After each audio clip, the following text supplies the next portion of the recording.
Good morning, good afternoon, or good evening, and welcome to this Techstrong learning experience brought to you by AWS and CloudBees. My name is Cody, and I'm the host of Techstrong Learning, and we have an exciting program ahead. First, I have just a couple of housekeeping notes to cover. Our session today is being recorded, so if you miss any of our discussion, maybe you'd like to rewatch or share with a friend, the on-demand recording will be made available shortly after we conclude our live session today. If you would like to engage with us today, we'd like you to send in any comments you have through the chat box on the right side of your screen. Go ahead and start warming that up right now. I see we've already got somebody from Utah, so go ahead and let us know from where you are joining us. If you have any questions, I'd like you to direct those specifically to the Q&A tab, which is separate from the chat tab. If you navigate to that handout section, you'll see there are a couple of resources that have been uploaded there for you, so feel free to grab those. And of course, before we close out, we are giving away 4 $25 Amazon gift cards, so be sure to stick around. The topic of our discussion today is why current approaches to shift left are a DevOps anti-pattern. And I'm joined today by Tim Johnson, Senior Product Marketing Manager at CloudBees, and Welly Xiao, Principal Partner Solutions Architect for DevOps at AWS. Tim and Welly, thank you both so much for being here with me. Tim, do you want to go ahead and get this conversation kicked off? Yeah, Cody, certainly, and thanks for the introduction. Welly, good to see you again. This is going to be kind of fun. Likewise, yes. I'm going to say a few things that perhaps might cause a little controversy, and that's kind of my intent. And thank you everybody here for being on. Again, we really encourage questions or comments as we go along. The whole compliance and shift left ethic and the need to do this is top of mind for a lot of organizations, and it's really, as we've seen, takes a lot of effort away from innovation, and that's kind of the point we want to talk about here today. So the first thing I'm going to start off with here is the current mindset, current methodology of shift left, especially when it comes to assessing and then attesting, even enforcing and producing evidence of compliance, whether that's security compliance or regulatory compliance, when it comes to the software delivery lifecycle, is a DevOps anti-pattern. It actually introduces friction and makes things slower, and that's from the standpoint of how we do it now. And I'm not just saying that. I've got some receipts here that we're going to go through. But Welly, how about get an opening comment from you on that as well? Yeah, Tim. I mean, I remember when we first time we talk about this, it's like, wow, everything we say today is about shift left, essentially, right? But then you really kind of sparked that ideas around like, hang on a second, it's not always shift left as the answers. So definitely, I'm very intrigued to kind of share some of the findings that you see in here. But Tim, maybe kind of like setting the stage as well, right? Because when we say compliance, it means many things for many different personas as well, right? Do you mind to kind of maybe share like the types of personas that you think will be beneficial in hearing this, right? And I think we have a lot of participants today that they may have those other counterpart that not in these webinars. And I love for them to kind of share these links, this recording as well as we go through. Right, absolutely, and then that's an excellent point. And the thing about proving security and compliance is it's an enterprise problem. It's not just a DevOps tools team or shared services or platform team issue. It impacts developers significantly, and I'm going to talk about that in a little bit. So whoever's responsible for or manages or needs to improve the developer experience, whether that's application owners or VPs of engineering or so forth, compliance work, this type of work, this whole shift left burden is a huge, huge impact to them. And we even have one of our customers, a large, probably one of the largest wealth management firms in the world. They use the term the exhausted developer, and I'll talk about that some more. So there's them. There's a DevOps tool team, because when it comes time to get evidence, it's their fault. It's their job. They have to stop what they're doing and do that. And the developer experience, because they've got all these tools that they've implemented, it's their fault, right? So, and if there's a finding of any kind, it's their fault because they're the ones running the tools and so forth. So there's that load.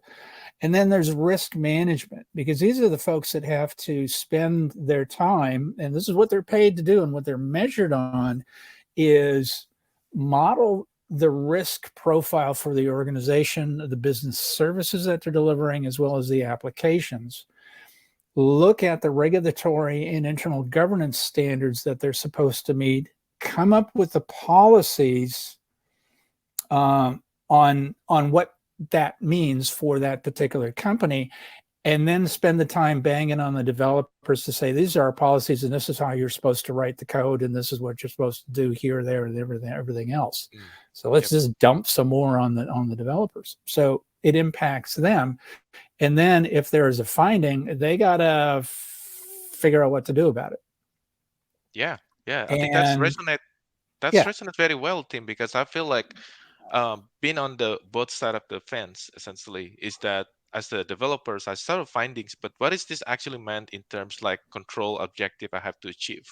And on the other side of the fence is that I got, again, a set of findings that then how do I actually translate this into a technical resolutions that the developers or the product owners or the technical owners can actually do and fix, right? I think that's also a problem. Absolutely. And we're going to talk about that a little bit as well.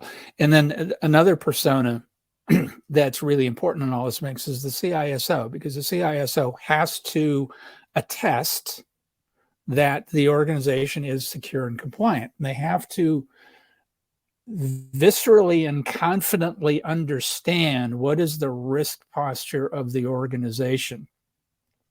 And again, we'll talk about this a little bit more, but they're basically working from stale data or incomplete data. So one of the other things I say that might be controversial is that CISOs have to have a lot of faith. They have to have a very strong faith in order to, especially the bigger the company, the more applications, et cetera. And you have to, if you're putting your reputation or your personal freedom or your personal finances at stake by being a CISO and saying we are secure and compliant, you gotta have confidence in the stuff that you're doing or working with on that.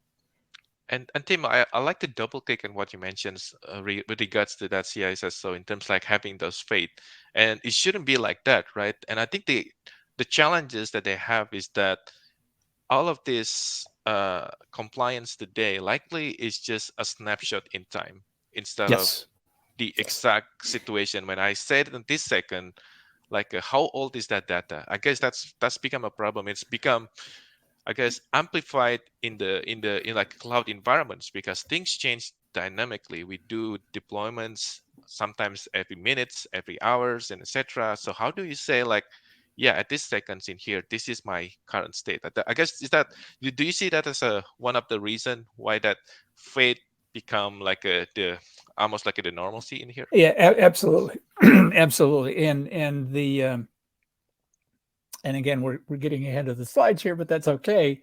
The point in place, or the point in time, the snapshot view is only good for that point in time. It's only good for when you do that. Because there's so much that happens. The process of delivering software is so complex. There's so many moving parts, and it's nearly impossible for any one person to understand all the different pieces that are in motion at any one point in time. And you have to control for your security and risk management people have to control for all the external threat vectors and all the other stuff. But there's another thing you have to control for, is probably the most dangerous weapon in any organization, and that's Dave. Dave is an old-time sysadmin with a console and root access to everything.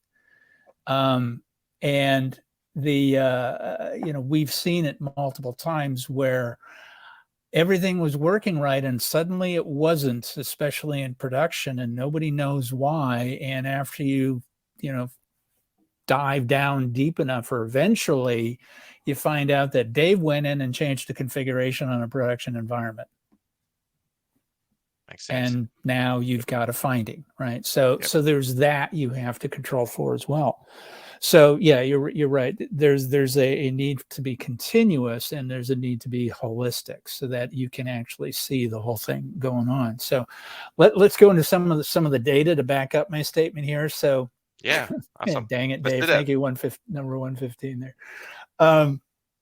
So we did a poll last summer of about 750 or so executives from around the world, and we asked them about different aspects of security and compliance. And about 80% of them came back and said, we're shifting left. And that's a good thing. The more you catch sooner in the process, which is the whole idea, the better.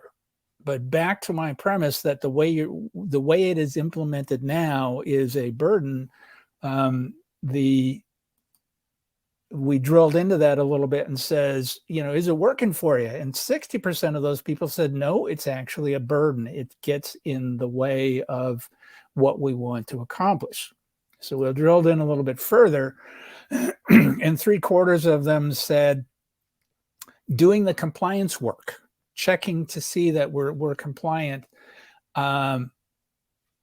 inhibits their ability to innovation. It takes the focus away from delivering value.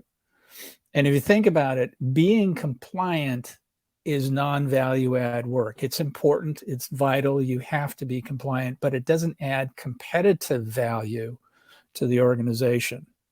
You do it wrong, you have a finding, you have a breach. Yeah, it takes a lot of value away, but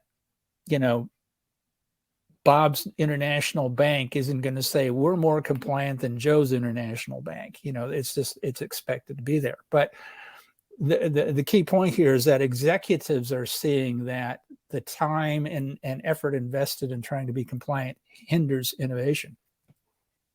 And they also said that the time invested to make sure they're secure, because secure and compliant are not the same thing. They go hand in hand.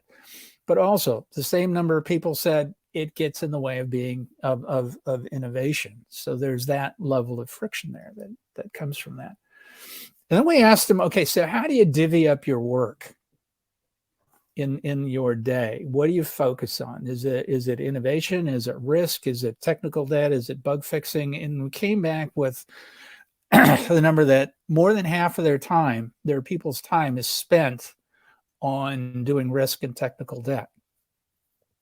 And that means that's at the expense of innovation. So we asked them, how much time are you spending on innovation? And they're saying that they spent less than 30% of their time on innovation. And I think they're fundamentally wrong. I think this number is really way too high, because we've seen stories of organizations, and we'll talk about one of them in a couple of minutes here, where just that load is so huge, especially when we've got a finding, we have a surprise audit, we need to respond to this thing. Innovation stops somewhere, maybe not across the whole organization, but in different groups within the organization. It stops until you fix that finding. So one of our other large customers, who is very, very tech forward, they're another large wealth management firm, they're spending on average 19% of their time on innovation. And they're a really innovative company. And so, this is this huge burden that's coming out of this. And then there's this number. Our current CISO was cloud CISO for one of the 10 largest banks in the world. And his first day on the job, he was handed 633,000 critical security vulnerabilities, and I'm not making that up. And his first question back was, after his heart started beating again, his first question back was, so what? What does it mean? Yep. I mean, you're seeing me nodding, Tim, because I had an experience in my past job of deploying the security scanners tools and etc. And yeah, the reports typically like hundreds of thousands of lines. And to your point, so what should I do with that? That's really is the questions, right? Like, should I go from the top? Should I go from the middle? Like, how do I prioritize this? And I Right. guess sometimes the criticality also needs some additional context, and I think you probably wanna dive deeper into that as well. Yeah. But Yeah. I'll definitely talk about that in a little bit, but it's the, and the so what is everybody's question. Okay. So somebody said they need brakes to go faster. Yes. You can control the speed when it becomes necessary and so forth. Yeah, absolutely. Yeah. Controls for compliance are the brakes on a business. Absolutely. Absolutely. Yeah. This stuff needs to be there. And it's really, what I'm getting to is making the right thing the easy thing, and also enabling the right people in the organization to do what they do without impacting the others. They're actually enabling the other stakeholders on there, so everybody goes faster. Yeah. All right. So these are all real numbers here, and we'll talk about the risk and the context as we go along. Yeah. But then So, one thing I guess go ahead. I just want to make a call out is that it doesn't mean like shift left is wrong, but the current approach is what is wrong in terms like, do we actually provide the organizations with the right mechanisms and tool to do that, right? I just want to making that a call out. Just I think it's very clear in what you mentioned, but again, just want to making that call out. It's not meant like shift left is wrong. It's just, I guess, the tool is not there. Yeah, the concept is there, and it's the what we're expecting people to be able to understand and do. So your developer who's working on a particular feature is expected, in the current way things are being done, they're expected to understand in the identity access and management control domain for NIST 853, control number A6 needs to be this, right? That's the policies that they're being handed by risk management. You need to implement this control. And it and meant they say, nothing to me. huh? Exactly. Yeah. Means nothing to them. What they have to do is they have to stop and try to understand what that means. And then when they get data back from their multiple security scanning tools, okay, how does that relate to this control that the risk management people said, but my boss is asking me to deliver this feature tomorrow, right? How do you defend the decision that I got to stop and fix this? I got to stop and understand this thing, and then I got to find out where it is, and then I got to fix it against, I got to deliver this feature, right? So that's part of that. And that's where we get to this concept I've coined called the compliance tax. And, taxes, everybody's got to pay their taxes. Nobody likes to pay taxes, but you have to pay the tax. And, it's in the US here, it's our annual income tax season. So this is very top of mind for everybody. It's our job to personal fiduciary responsibility to reduce our tax as much as legally and as appropriately possible. And my message to all of our audience here is it's your job financially, fiduciary responsibility to reduce your compliance tax at your organization as much as possible, because the company is going to benefit so much more from that. So where does this really come into play? As organizations mature, there's some basic things you got to do from a DevOps and a digital transformation standpoint. One is you got to get your CI and CD pipelines working. You got to do that, right? If you're not doing that, you got bigger problems to fix. But once you get that done, then you start improving things. You start rejiggering. You start challenging assumptions that went into the design of that pipeline in the first place. Can we automate this? Can we do this? Can we do this differently, and so forth? Can you add in feature flags and things like that? So now you're thinking about more progressive delivery and really hammering through things. And it's about this point in time where the dev and ops teams start really cranking, that security and compliance starts dragging things back down. So this is typically where we see this pain point the most with organizations, is that, hey, we got all this stuff really cranking, and then security comes in and says, but wait, you need to do all this other stuff. So that's where we see it come into play.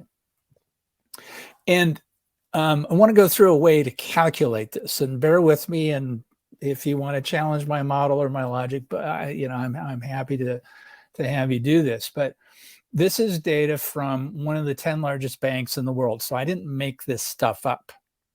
And they've got like 40,000 developers, and your results may vary. Your numbers may be a little bit different than this, but they have 100 people in IT devoted full-time to doing audit and compliance work. And that's on a 90-day rotating basis. So congratulations, Welly. That was a fabulous new feature you just delivered. Guess what you get to do for the next 3 months? You get to go slog through logs and pull data and stuff like that. Does that sound exciting? No, I mean, just to be frank, right? Like the developers, they want to chunk up the new things, not doing that, right? But then it's to your point, it's become a tax essentially, just to do your work. Yeah. So there's 100 of them. Their average pay, cash, pay is about $140,000. And that's not the total cost of an employee, because there's benefits and other things that get factored in. So their uplift is about 20% on top of that. And so that means their fully burdened cost is about $170,000 per employee. And then you multiply that annually on people doing work that does not add competitive value. You're basically throwing away $17 million. But that's not the whole story, because their own staff, you're going to pay them anyway, right? If you look at the opportunity cost, what is it that they should be doing? How could they be adding value? And this organization, they basically say, if we're paying you $168,000, we're expecting you to produce double the value of what we're paying you for, right? So that means that their annual opportunity cost is almost $34 million.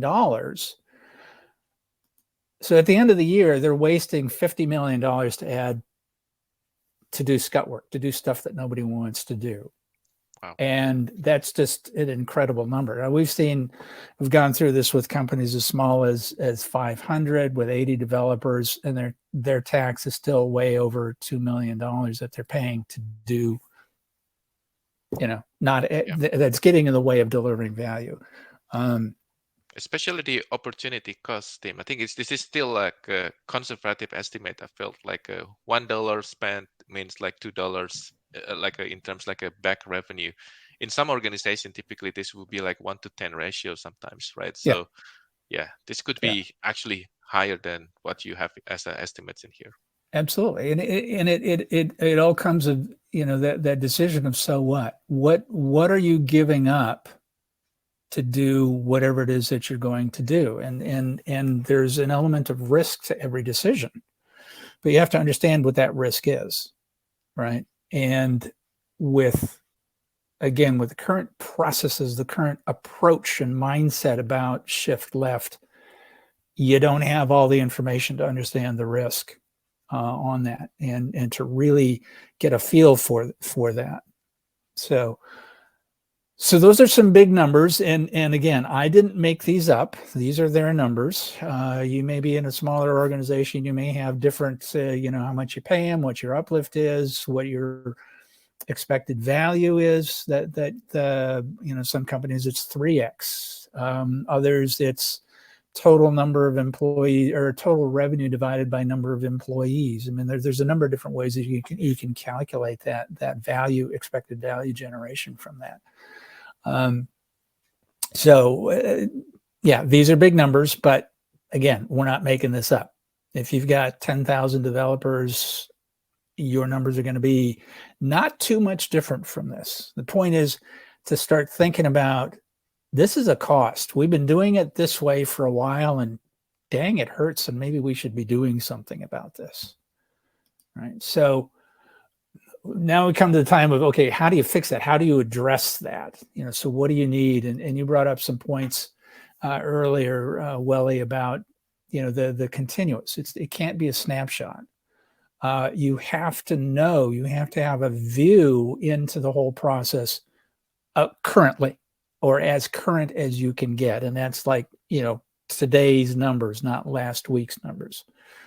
And it has to be holistic. So if you are just running a bunch of security scans, which you should be doing after pull request is done, or sometime in that process, you do your dependency checking, and then you do your DAST and your SAS scan, and you do all that other stuff. If you're just doing it there, you're missing a whole bunch of other things that could have changed all along the way. And also, you have to have the ability to detect when something new has happened outside of the pipeline. So, and it's what I talked about earlier. Somebody makes a change at whatever the term is, whether you're in a Kubernetes cluster or you're somewhere else. Somebody makes an let's operating system level of change. Mm-hmm. You have to be able to detect that change, and let's go take a look at this and kick off whatever scans you need to do to check, and then come back and assess: are we still compliant, or is this something that needs to be addressed? So the second part, so you need the continuous and holistic. The second part is you need to really understand your entire digital estate, because it's more than just the code. Goes into the equation of compliance, secure, and compliance. You're talking about the code that you're running through there, the binaries that come from the code, the environments that code or those binaries run in, as well as the identities, the data, and even the pipelines are part of your digital estate. And you have to be able to look at it from that standpoint. That's a granular standpoint, but that misses a bunch of context, a bunch of importance, and also keeps you disconnected from the business. Because if you're talking about, this Kubernetes cluster over here, the business owner is going to say, why don't you try Pashto or Spanish? I could understand you better, right? And that's important. You have to understand those assets, but that's not the business, because the business looks at more than just the application. They look at the critical business services that those applications are delivering, and those applications are dependent upon those particular digital assets. So in the case of a bank, they're looking at how many new accounts are we signing up per quarter. So that's the new account, that the create account service, and that service is dependent upon 10 to 15 different applications, and those applications are dependent upon some number of those digital assets that I talked about. So you have to be able to have a view of the organization as a whole, the division, the services for that division, the applications for those services, and then the assets that belong to that. So you have to have this very hierarchical view of how these things are going. So it goes beyond just, did we run this scan and did we pass? Okay, that's only part of the picture. Because we get to that question, they talked about earlier, is the so what. You have to have a way to have a contextualized view of what that risk is. And the context is where it is in the software delivery lifecycle. Is it dev? Is it test? Is it pre-production? Is it production? So there's that part. There's also how is this performing against the regulatory standards that we've invoked, or our own internal governance standards that we have invoked for this particular application or these assets or whatever. And then it also has to be compared against the risk model, the risk profile that you've identified for that. So what is your tolerance? What are the business attributes? What kind of data are we keeping? What are the technical attributes of this thing? And what are the regulatory attributes? For instance, I'm going to keep storing PII here and stuff like that. And all of those are going to factor into that question of, so what? Is this a risk I need to address? Right? And I want to come back to that point in a minute. And then the other point is you got to be able to very easily bring in the different frameworks or standards that you need to comply to, that you need to provide evidence for. And that's, there's a whole alphabet soup of regulatory things that are on people's mind. There's NIST, there's Cloud Security Alliance, there's CIS AWS Foundation. That's one near and dear to your guys' heart. There's GDPR, there's PCI, there's HIPAA, there's FedRAMP, there's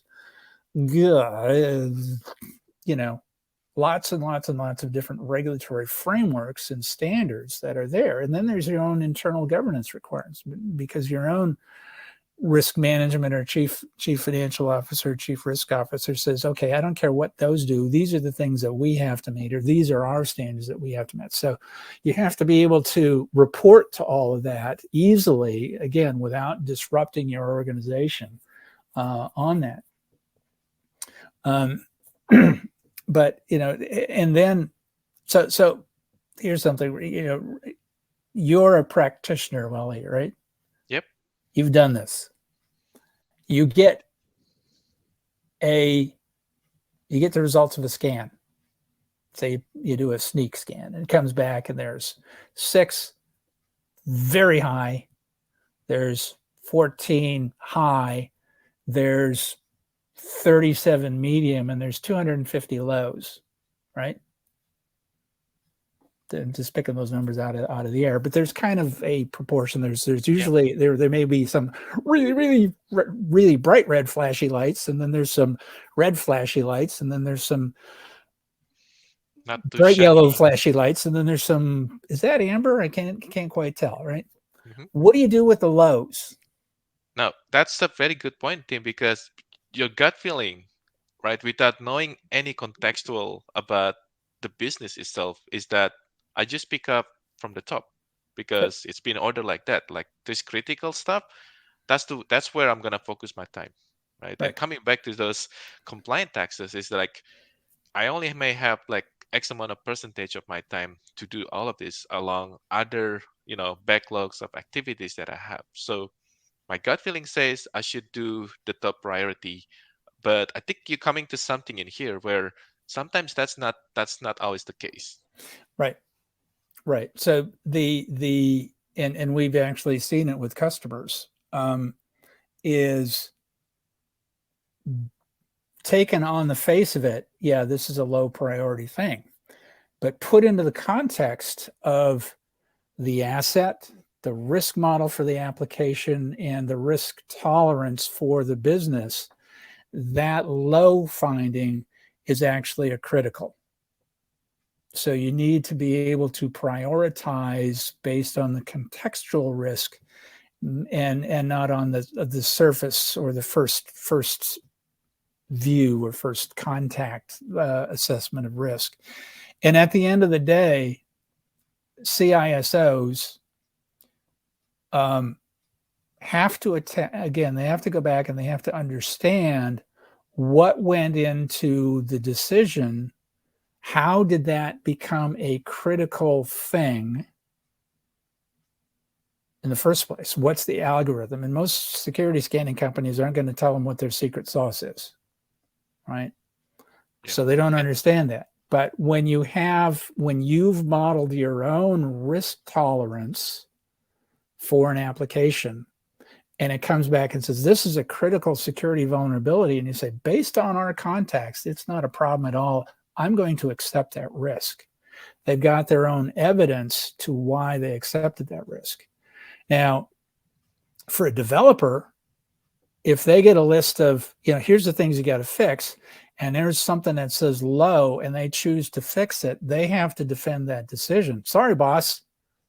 So, the boss says, what are you spending time on these low vulnerabilities for? You got these high ones, or we got the, you're supposed to deliver this feature tomorrow. And then the developer says, hey, sorry, boss. Yeah, it says low here, but based on our risk model, it's actually a critical. So I chose to fix that. I chose to take the time to do that. So it's answering the so what question from the standpoint of what is our risk for this decision, right? So that's really what you need when you start looking at how to fix this, how to deal with your compliance stacks, because it's going to take that load off of everybody. And you start off, thank you for starting off with asking, who are the constituents with this. So how are people going to benefit? Your platform services, shared services, DevOps teams, that group of people. As one of our customers said, I can get the auditors out of my office so I can focus on doing my job, right? We put it in more of a positive view of, by removing friction, because it's the tools and the systems, you're the ones that are running all this stuff, you can actually accelerate innovation. You can be responsible for the organization going faster because you're eliminating that friction. You're making things, you're putting stuff into context so people can make the right decisions. You're taking that burden off your developers to try to figure out these thousands and thousands of alerts that they get from their 27 different security scanning tools that they have in their tool chain. So you're also improving that developer experience, right? And significantly, right? And retention is a real key at a lot of organizations. The first, where I did that model, keeping developers happy while effectively forcing them to do scut work is not an easy task. So if you can get as many people off of having to devote full time to that, you can't eliminate it completely, but if you can significantly reduce that number, you're going to have a lot more happier developers. And also, the shared services, they become the heroes instead of the goat. And it's, we've done this, we've moved this way. Look at how much better we are at our risk posture. We've made a difference here as well. So they get to be real heroes on this. So folks in engineering, they get to go faster. There's that concept of context switching, right? Oh, I got to stop and go back and figure out what the heck this thing means. Maybe you need to go read the control description again. Maybe you need to go read the policy again. Then they figure out, okay, where is this thing? What went wrong? Why? What test failed? And all that other stuff. Getting rid of that gives them the ability to focus on what they really want to do, which is deliver value. They have a better experience and things go faster.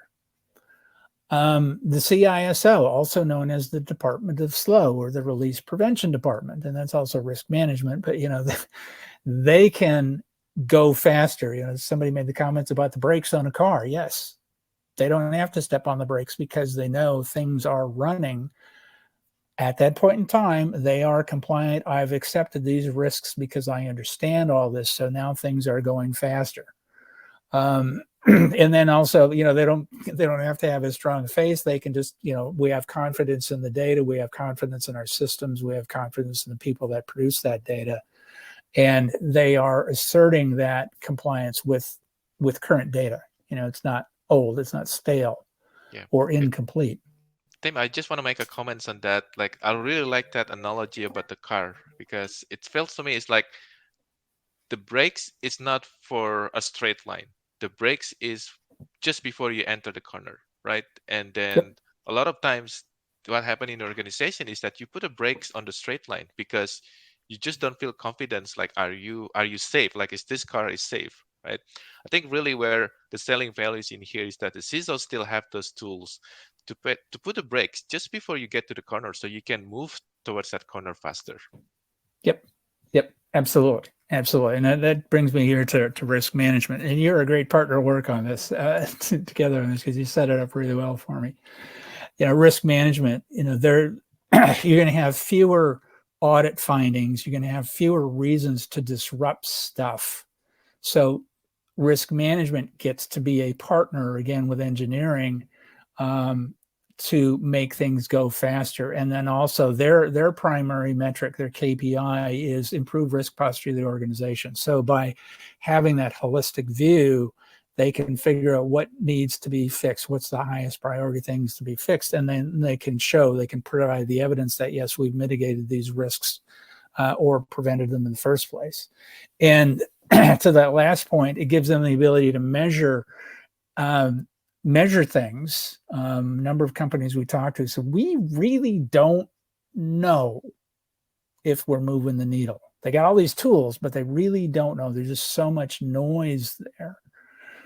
But the last point here is probably the most critical. I was talking with a very large company yesterday, and probably the biggest impediment is the ability to communicate with a common language. And by having that risk model and that prioritized thing of what you have to do, when it comes time to, do we work on innovation? Do we work on risk? Do we work on technical debt? Or do we work on bug fixing? If you don't have that common language based on the contextual risk to the organization, you can't communicate effectively. You can't do the horse trading of, hey, I got this tech debt thing I need to fix, but you said you need this feature here. This is what it's going to cost, right? Here's what I'm spending in. Here's our risk of this tech debt not being done compared to the risk of this feature not being delivered. So you get that ability to communicate, and that's how you break. That's one of the key components of breaking down the silos. The first is having the data and the view, and the second is having that ability to communicate based on that common data, based on that common view, and common goals on that. So that's what we had to talk about here today. So there's the probably the way you're doing it adds friction to the organization. How much? It's actually going to be different. Is that an acceptable amount of friction to your organization? If not, here's some things you can do about it. Is look for something continuous, look for something holistic, gives you that contextualized view.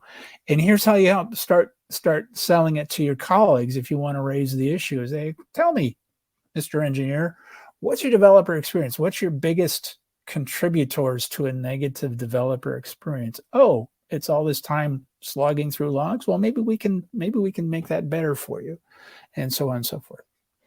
So that's what I had to talk about. If you want to learn more, we've got a couple things for you to download. Obviously, CloudBees is going to have a solution, but you can learn more about how to calculate your own compliance tax at this link, and we've got a white paper that goes with it.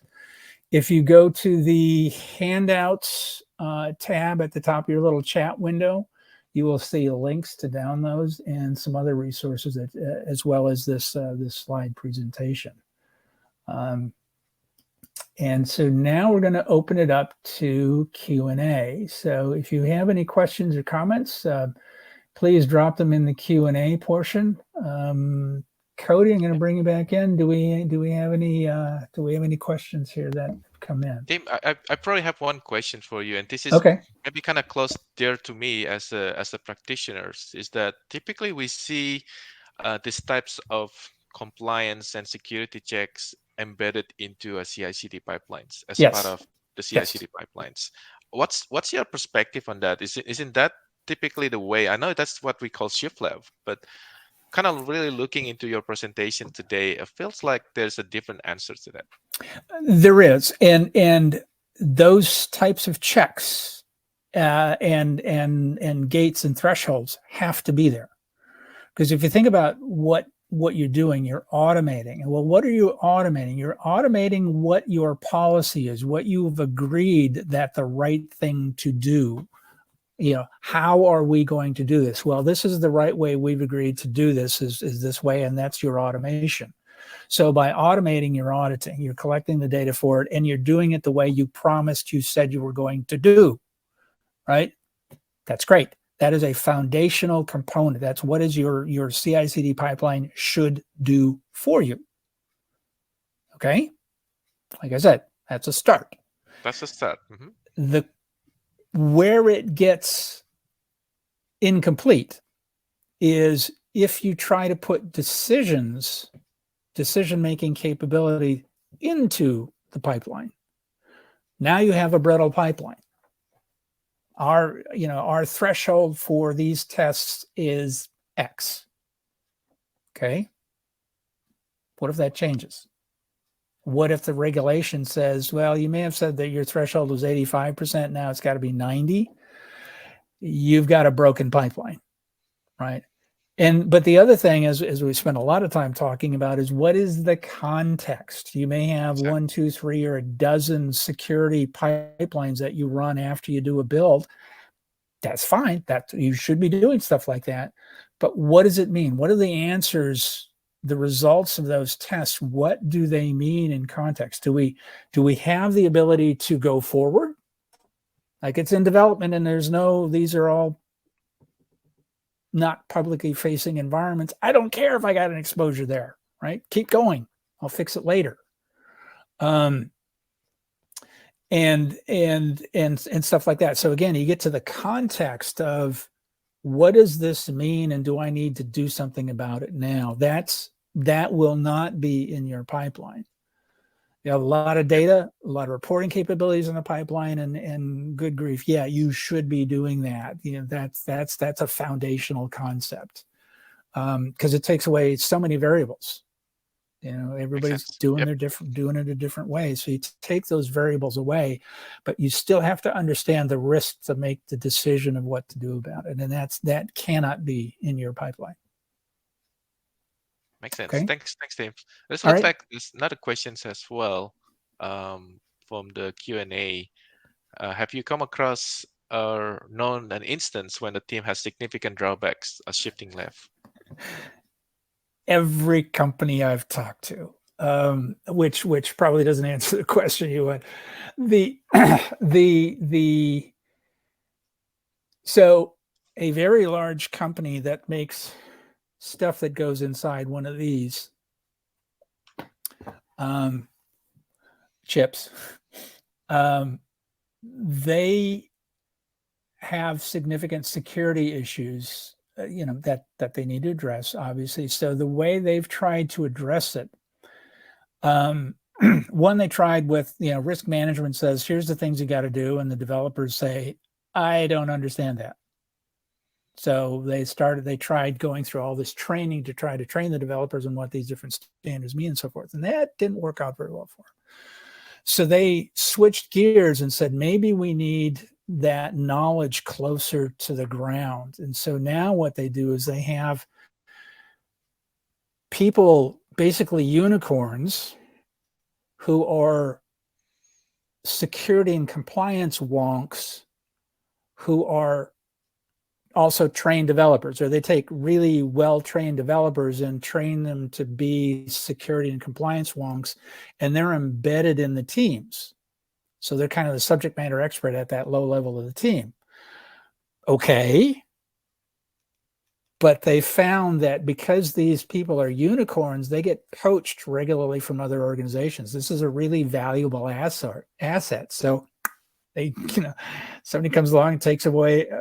So they're still stuck with, there's that gap between knowing what the policies are and how to implement them at the code level. So that's one example. And we see stuff like that frequently, just frequently. There's a number of different ways of that organization to do it.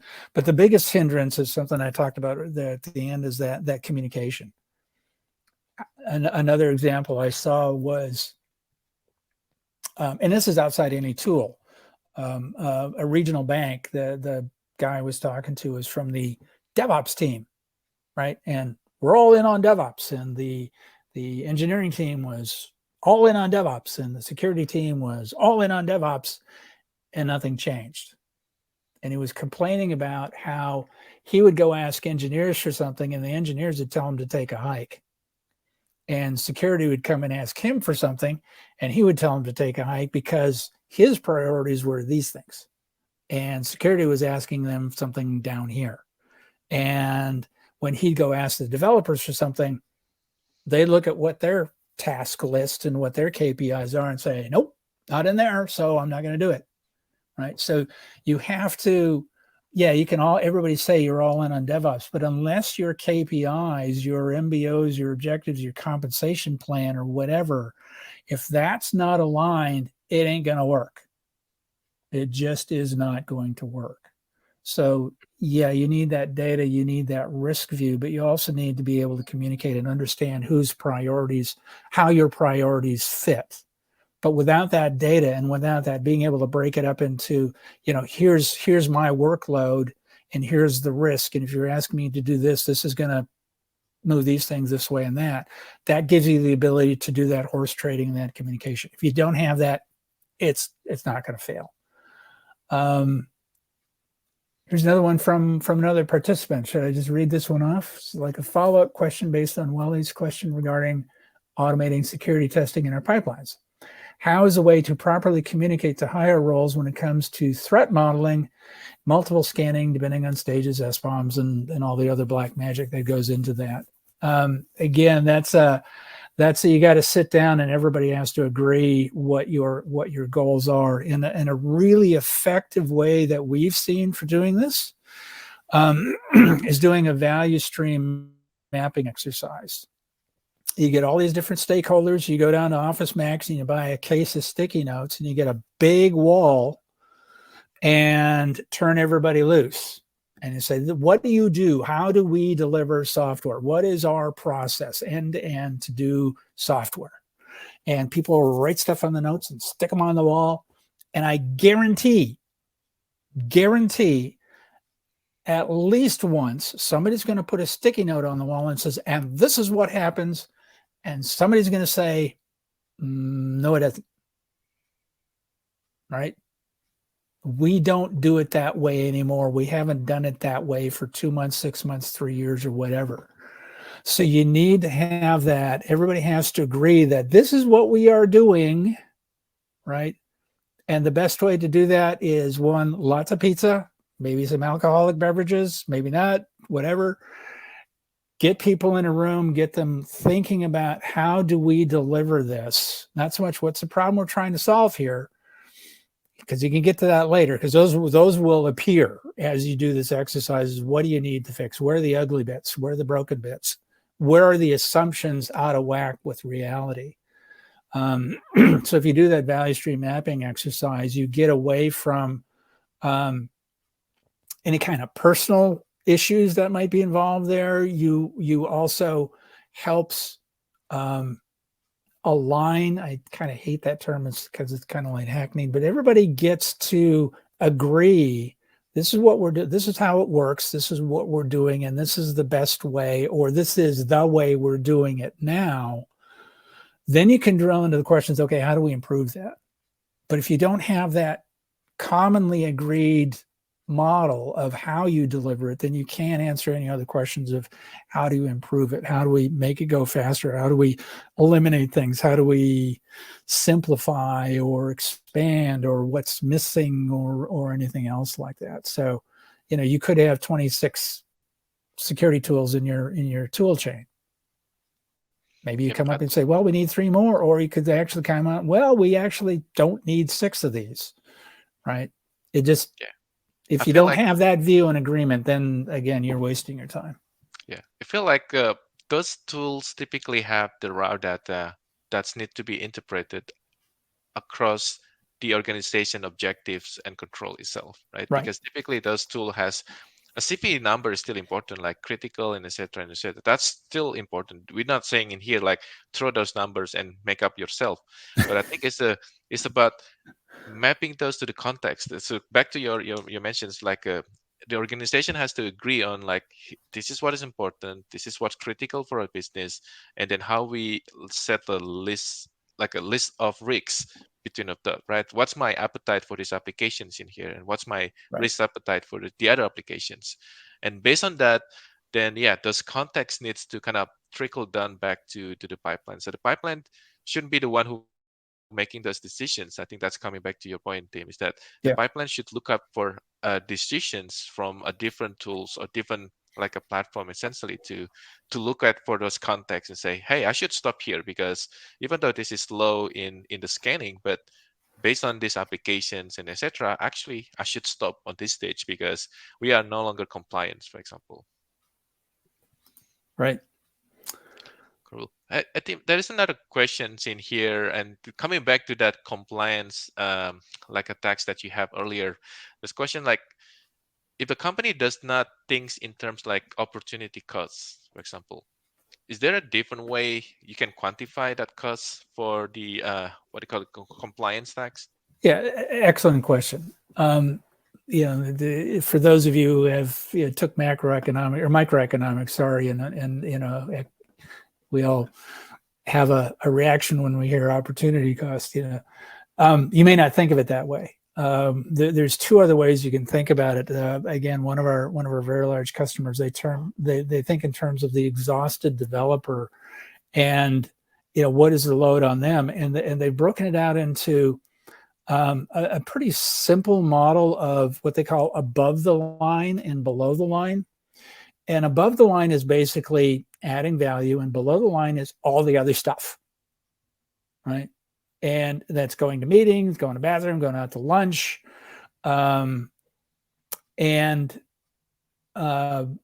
research. Oh, I got this result back. What does it mean? And how much time you're spending on out of context or out of the mode of generating, doing innovation. And another key value behind that is they call it work not done, and that's not incomplete. It's work that they didn't have to do anymore. We used to do it this way, but now we've improved it, so we don't do it this way. So now we can spend more time above the line, right? So that's a pretty simple model. Again, it takes some time to communicate internally and to get different departments to buy in on it and so forth. And the other one, and this is a plug for, let me check the name here and get it right. Mick Kirsten, Dr. Mick Kirsten, and the flow metrics, which is kind of, into, what are we spending our time on, how fast we're doing deployments and things like that. And then take it in, they break it into tagging everything. Every story in Jira or whatever it is you're using, every story has to have a tag of this is feature work, this is risk work, this is technical debt work, or this is bug killing work, right? And that gives you a way of quantifying actually at a pretty granular level the cost of this effort.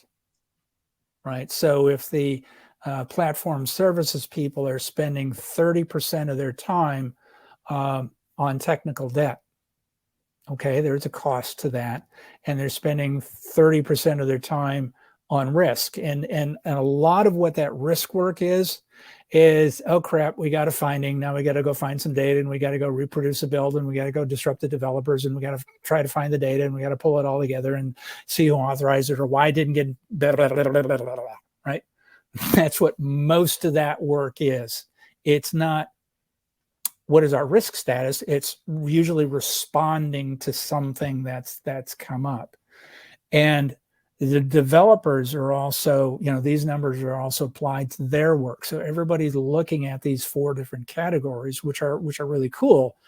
And that makes it easier to tie this effort into the value that's being generated to the organization and the risk to the organization of missing out on that value. So one of these numbers goes up, okay, bug killing, okay, changing a button from blue to green doesn't add any value. Making sure that you're not exposed to the internet with your database, that adds value. Same with technical debt. Okay, you got some old servers you need to update, man, no big deal. Based on the context of the data that is sitting there, we need to update these things now, right? So having those types of things. So that gives you the ability, if you're tagging that, and again, it takes a while to get buy-in from the different organizations, but it helps everything go faster. It helps with that communication, it helps with that horse trading. But then you have a source of data. You have another source of reliable data to have those conversations. Great. So great question. I know we are up times, there's still a lot of questions I'd like to ask you, Tim, but I think we might have to reserve for another opportunity. Thanks so much, Tim. Cody, take us home. Awesome. Well, thank you, Tim, and thank you, Welly. I do just want to give one final shout out to the handout section. If you go ahead and click where it says handouts, you'll see there is Tim's compliance tax calculator there for you. Go ahead and check that out. I'm sure he'd really appreciate that. Should be quite useful, though. I would like to remind everyone that this session was recorded. You will be receiving an email after this program with a link to access the recording on demand. Or, of course, you can find it living on the DevOps website at devops.com/webinars. Onto the 4 $25 Amazon gift cards we need to give away. Our winners are Aaron B., Anju S., Felton S., and Diana F. So to our 4 winners, keep an eye on your inbox. You should receive that gift card in the next 48 hours. If you don't happen to see it, do check your spam folder. I'd like to thank AWS and CloudBees for sponsoring today's program. And to everyone who has been with us today, thank you so much for joining us. We appreciate your time, and we'd really appreciate your feedback as well. So as soon as we close out, there will be a survey that pops up on your screen. Let us know your thoughts about our program today or what you'd like to see on a future program. Otherwise, we hope to see everyone at an upcoming Techstrong learning experience. Have a great rest of your day. And Tim, Welly, thank you both so much. Thanks a lot. Thank you.